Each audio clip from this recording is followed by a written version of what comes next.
سلامونه او نیکی هیلې ګرانو زده کوونکو، هیله ده چې جوړ روغ صحتمند سرحال اوسئ. ګلالیو ماشومانو، بیا هم زه ستاسو ښوونکې مرضیه غفوري یم د کتاب د دویم لوست سره چې عنوان مو څه دی؟ حضرت محمد صلی الله علیه وسلم. ټولګی مو هم دی دویم برخه ده اوومه. د کتاب پاڼه هم ده شپږم. ګلالیو ماشومانو، کتابونه راوباسئ. تر هغه چې تاسو کتابونه راوباسئ، زه تاسو ته د تیر لوست په اړه یو تکرار وایم، بیا روزو نوی درس وایم. ګلالیو ماشومانو، موږ تېره ورځ د الله جل جلاله تر عنوان لاندې موږ لوست ولوستو او کوم موضوعات چې په هغه کې وو انشاءالله تاسو زده کړي دي. دا مو هم ولوستل چې الله جل جلاله موږ تاسو ته ډېره مهربانه ذات دی، پر موږ ډېر ګران دی. ځمکه، آسمانونه، څاروي، انسانان، مرغان، ټول څیزونه چې تاسو په خپل چاپیریال کې وینئ، هغه ټول خدای پاک پیدا کړي دي.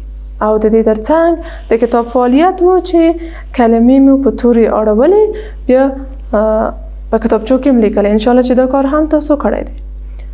بیا هم راځو د نن ورځې د نوي لوست سره حضرت محمد صلی الله علیه وسلم.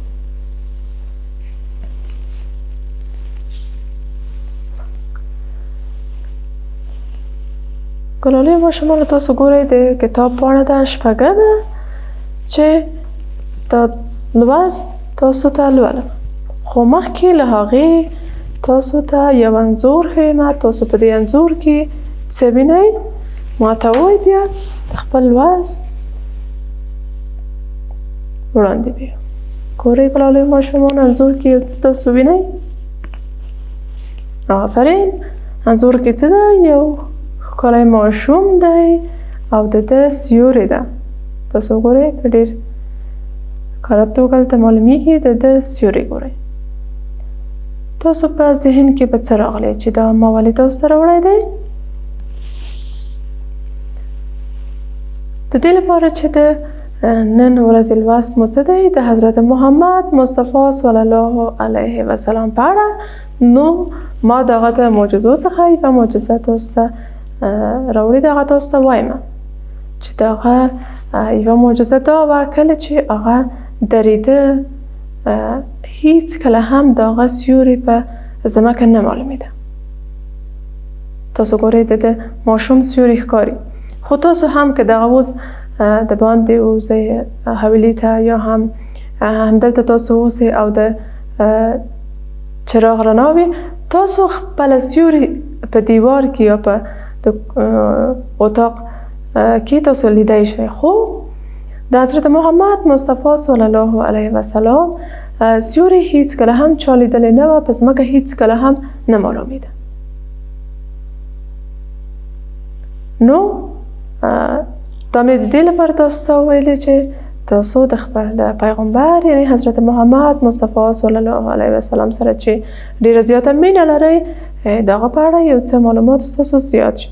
خو بیا هم د هغه ځینې حدیثونه او نورې معجزې به هم انشاءالله راتلونکي درسو کې تاسو سره وایم، ځکه چې زه پوهېږم تاسو ګلالیو ماشومان دغسې اسلامي موضوعات سره مینه لرئ او غواړئ چې پرې ډېر پوه شئ.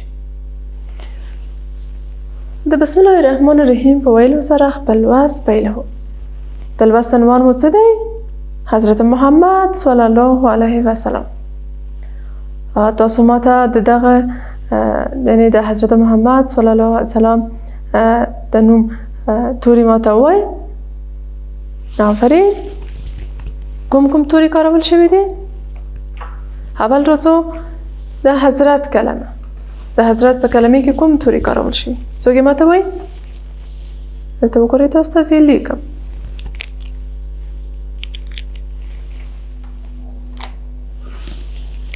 آفرین. لومړی کوم توری ولیکم؟ آفرین. بیا څه شی ولیکم؟ هې څخه وروسته بل توری چې په د حضرت په کلمه کې راغلی هغه څه دی؟ آفرین، تاسو پښتو ژبې توري الفبا ډېره ښه زده کړې ده، ځکه نو تاسو ستونزه نه لرئ. هر کله چې زه ستاسو څخه پوښتنه کوم ستاسو زده وي. بیا څه ولیکم؟ آفرین، ری ولیکم. وروسته د ری څخه کوم توری دی؟ ت. دا څه شول؟ حضرت. تاسو ته کلمه یې ولیکم. پورته هم تاسو په د لوست په عنوان کې ګورئ څه دي؟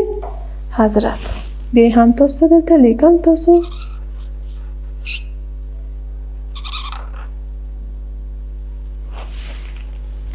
راځو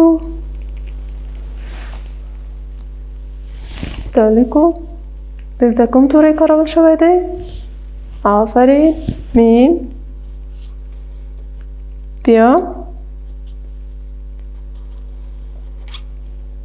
څه ولیکم؟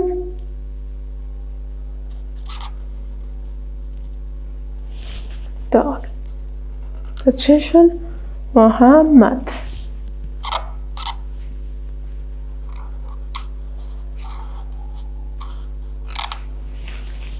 کله کله تاسو دغه صلی الله علیه وسلم ممکن داسې لیکلی نشئ کولی شئ په ډېر اسان ډول داسې سواد ولیکئ، یعنې حضرت محمد صلی الله علیه وسلم.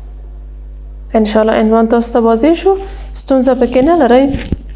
راځو بیا هم لوست لولو. یو ځل بیا تکراروم. حضرت محمد صلی الله علیه وسلم. د حضرت کلمه له څو تورو څخه جوړه شوې؟ ه، صاد، ر، ت. څلور. محمد کلمه له څو تورو څخه جوړه شوې؟ میم، ه، میم، دال. څو توري شول؟ ډېر ښه، څلور توري شول. یعنې دواړه کلمې له څلورو تورو څخه جوړه شوې. دا هم څلور توري او دا هم څلور توري.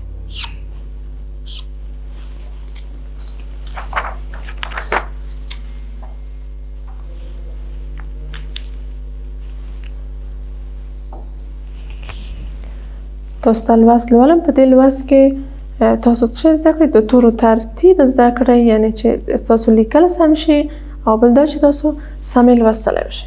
آماده یاستئ؟ آفرین، لولم. حضرت محمد صلی الله علیه وسلم زموږ خوږ پیغمبر دی. حضرت محمد صلی الله علیه وسلم زموږ خوږ پیغمبر دی. دی د مکې په ښار کې زیږېدلی دی. چیرته زیږېدلی؟ آفرین، د مکې په ښار کې. او له وړکتوب څخه یې نیک او ښه عمل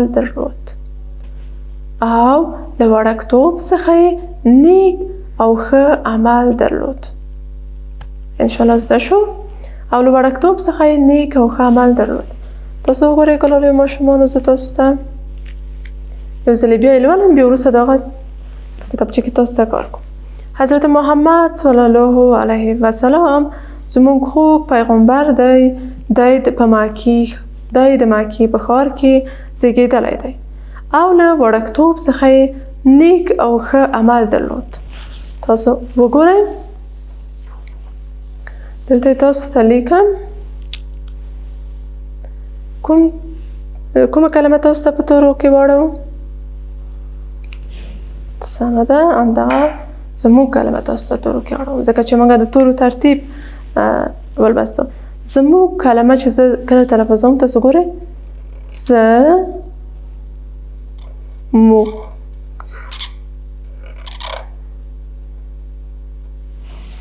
زموږ کلمه مې ولیکله. د ده تورې څه ډول جدا جدا ولیکم؟ ستاسو زده دي انشاءالله. آفرین. تاسو اوس وګورئ، زه هر یوې تاسو ته جدا جدا لیکم. لومړی کوم توری ولیکم؟ ز، بیا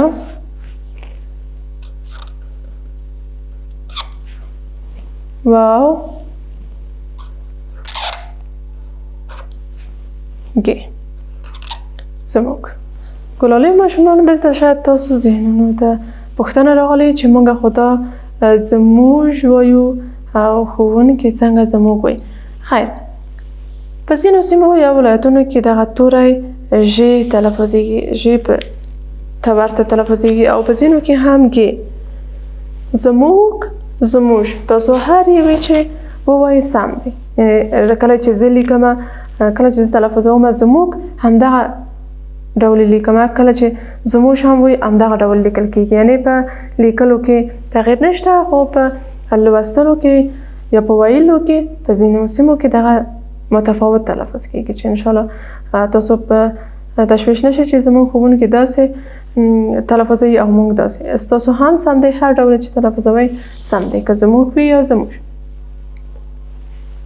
راځو بلې کلمې ته. خوږ. ګورئ د خوږ کلمه کې هم کوم توری کارول شوی دی؟ خوږ. ژ. ګورئ خوږ. ځینو سیمو کې داسې وایي، ځینو سیمو کې خوږ وایي. دلته په تورو واړم څه ډول؟ خ. بل کوم توری کارول شوی دی د خ څخه وروسته؟ آفرین. واو. بل توری گ. خوږ، خ، واو، گ. خوږ. انشاءالله په دې کې تاسو ستونزه نه لرئ. انشاءالله دا هم ستاسو زده شوي. ګلالۍ ماشومانو اوس راځئ په متن کې ګورئ. دلته پیغمبر.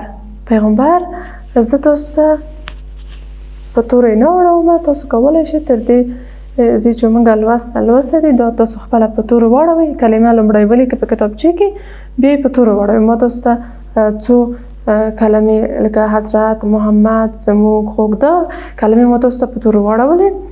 اوس تاسو کولی شئ کتابچې راوباسئ.